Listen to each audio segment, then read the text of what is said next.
Colorado was robbed against Kansas State. And not because of a pass interference call, but instead a myriad of injuries that put the Buffs down. Colorado had to face the adversity of losing 3 top receivers, 2 of them, Jimmy Horn Jr. and Travis Hunter, being electric playmakers that were out in the entire second half of this game, and their defense, via that pick 6, almost did the whole dang thing for them. Then when Shedeur Sanders had to go try to win it at the very end of the ball game, with 2:14 to go, you get the ball back, you're down by 3, go do it, Shedeur. I don't really have all the guys that I like to throw it to usually out here. What do we do? Also, the offensive line doesn't exist. Colorado's offensive line still does not exist. And that's why I want to make the case. Colorado did, in a way, in this game, get robbed by ligaments, bones, the human body. Injuries killed the Buffs. Colorado also got robbed by its own offensive line. Was that last play a pass interference?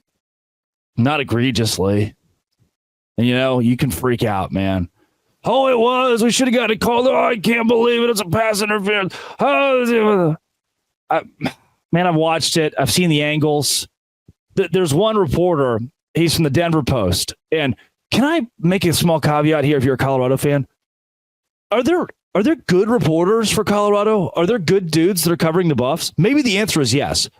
But I think every local article that I read about Colorado from media inside of the state, it's like Deion Sanders is a terrorist. And this column is an exact example. I just feel like every time I open up an article from the state of Colorado, like ESPN's always, man, Deion Sanders is our native son. He is the best thing to ever happen to college football. And then you read the Colorado Daily Sports Times, and it's Deion Sanders must be thrown into the sun in a pit of fury. Whoa, what's going on? Keeler, this guy's name is Keeler. He writes in the Denver Post, Colorado Buffs Shedeur Sanders got robbed by Big 12 refs. Okay? But that's not why Kansas State shocked CU in Boulder.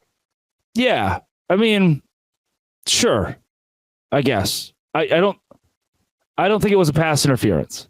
And Keeler even makes the point that the 2-point takedown, Kansas State quarterback Keenan Garber sold it with his left arm, the right arm. I mean, you make the case that the Big 12 refs got a couple things wrong here and there. I don't. Even Deion's son Shedeur was like, whatever the ref called, he called. The dude couldn't have been more respectful about it at the end. He says, this is from Shedeur. I don't know. The call wasn't pass interference, so it's okay. We just got to move forward and assess what we did wrong and go to the next week and fix those things. That was very good. Keeler goes on to say that Colorado can fix it by tackling or not giving up 185 rushing yards at home, and DJ Giddens just going absolutely off. This is, to me, a cop-out that nobody within the program at Colorado is using. That, this should have been called. No.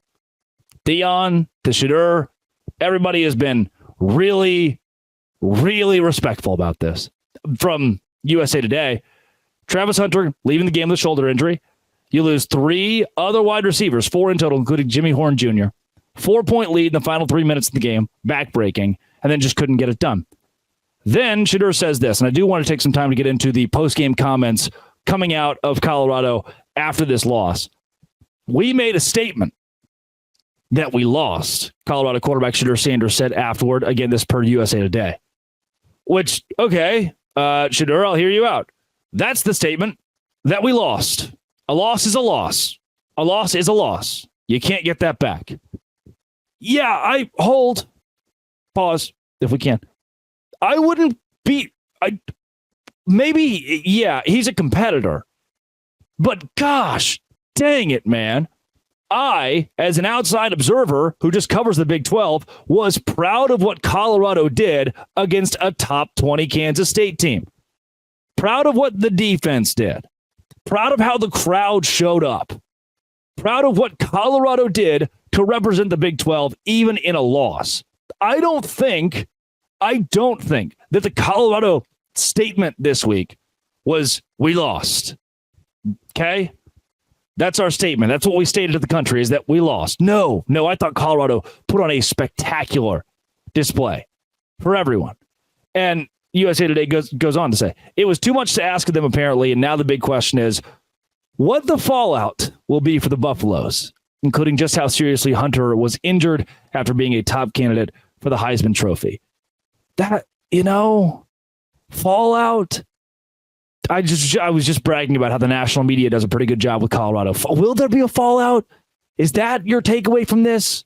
The injuries won't help, for sure. Even Deion goes on to say, certainly losing Travis and Jimmy and others was tremendous because they're a vital part of our team, vital part of our identity. They're a vital part of who we are. So that took a blow. That took a lot out of us. But other guys had the opportunity to step up, and they did. So I'm proud of them. Even Deion's there.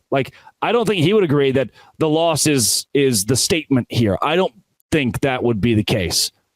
And I don't think there's a fallout, even if those guys are injured long-term or a couple of weeks. I don't, because of the way the Colorado defense played. Because of the way Colorado, who was down 21-7 in the third quarter, fought back, took a lead.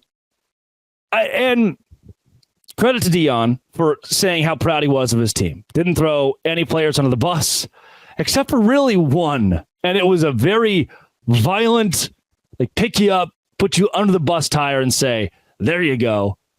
And it was to his son, Shiloh Sanders, who Deion said played horrible. Direct quote, horrible. Wow, okay. Thanks, Dad. It's like when I was in third grade, we had football in Arkansas in third grade, and I would ride back home with my father. It's like I was an interior offensive lineman. It's like, how did I do, Dad? Horrible. I don't know if he ever said that, but I had a couple of chew-ins. Dad was a college football player, so I would get it every now and then. You know how that made me feel? Not good. Imagine if my father was Deion Sanders and he said that to all of America, that I was rusty and horrible. Which, granted, credit to Deion, Shiloh Sanders was horrible in this game. So I will give you the nod for saying that. But he does say of his team, this team has heart. They have integrity. They're tough. They love to play this game. We just came up short. We got to just learn how to win these particular games. And I love it. Usually to me, that's coach speak. Oh, we came up short. We got to learn. Dude, you pieced together this team in a fashion that most people in college football aren't doing as aggressively as you. So I absolutely get how Colorado is still putting together a way to win, putting together a way to close out games. That's what Deion is saying here. And I think he's spot on. It's not coach speak. Legitimately, his team is still meshing, gelling, and then my question becomes, what does Colorado look like long-term post this season? Because whether Deion, we all know Deion's going to exist a year from now. Will he be the head coach of Colorado? I am coming to the point now where I hope the answer is yes, because of watching displays like this against Kansas State, where I don't think the statement was a loss. I don't think they were robbed by the officials. I do think they were robbed by injuries that could have made this a game that Colorado was not just in, but in control of there at the fourth quarter. You lost Travis Hunter. That's not a good thing. That's not a good thing. Still find a way to fight. Coming up tomorrow, JT Westerso of Locked On Utes joins because we've got a lot to break down there. We'll talk the entire Big 12 with him, as well as whatever the heck is going on in Salt Lake City. This has been and always will be Locked On. Thanks for making it your first listen every single day. Dose Grande.